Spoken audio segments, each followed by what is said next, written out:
Do you want to learn about the Yanantin and why some people call it the Andean yin and yang? Buenas gente, I am Ramiro, Andean medicine man and philosophy teacher, and with the brain and the heart, we're kicking off this series on fundamental concepts of ancestral Andean philosophy, medicine, and ceremony. Etymology-wise, Yanantin comes from two parts. The word yana, meaning black, obscure, or even shadow, and the suffix ntin, meaning attachment or inseparability. Now, yana isn't just about color.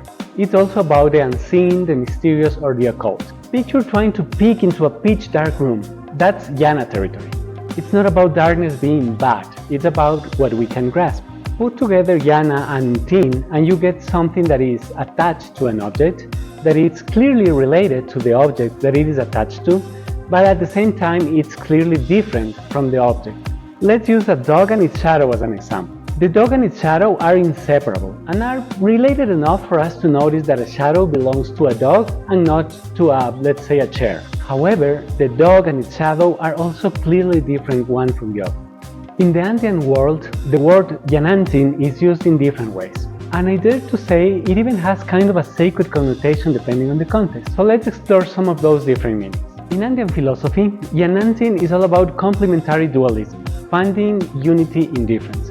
In this way, in our tradition we strive to focus not in what separates things, but in what brings them together. For example, we are diurnal, so during the day we work and eat and hang out with friends and do all those wonderful things, while during the night we sleep and recover. However, both are important because they allow to have a healthy and balanced life.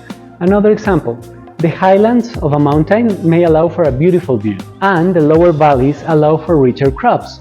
But they both enrich and nurture our lives, the latter physically and the former spiritually or emotionally. In Andean medicine, herbs are categorized as hot or cold, and limpias are energy out therapies, while florecimientos are energy in therapy. Even in healing practices like the cure for espanto, for example, there is the physical body and the Yanantin. In this case, Yanantin means something akin to the energy body or the shadow body. On a side note, the cure for espanto was the topic of my thesis to gain state recognition as an Andean medicine man in Ecuador. So let me know in the comments if you'd like to know more about this topic. In rituals and spiritual practices, Yanantin manifests as a balance between male and female energies. Ceremonies, altars, and offerings all honor this duality.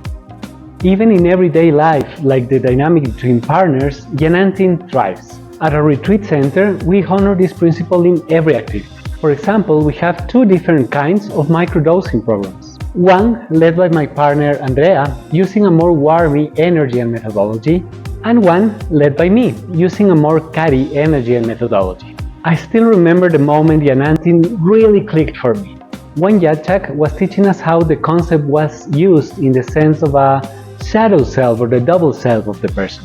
And I remember having the distinct idea that the concept was something similar to what Don Juan called the double in Castaneda's books. However, after the class, another Yachak referred to his wife as my Yanantin in a very loving way, and that just short-circuited my brain.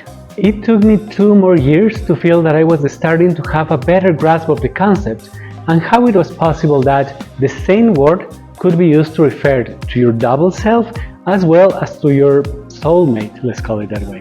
What really helped me was to understand how the health-illness duality is understood in our tradition, which conveniently is the topic of that next video.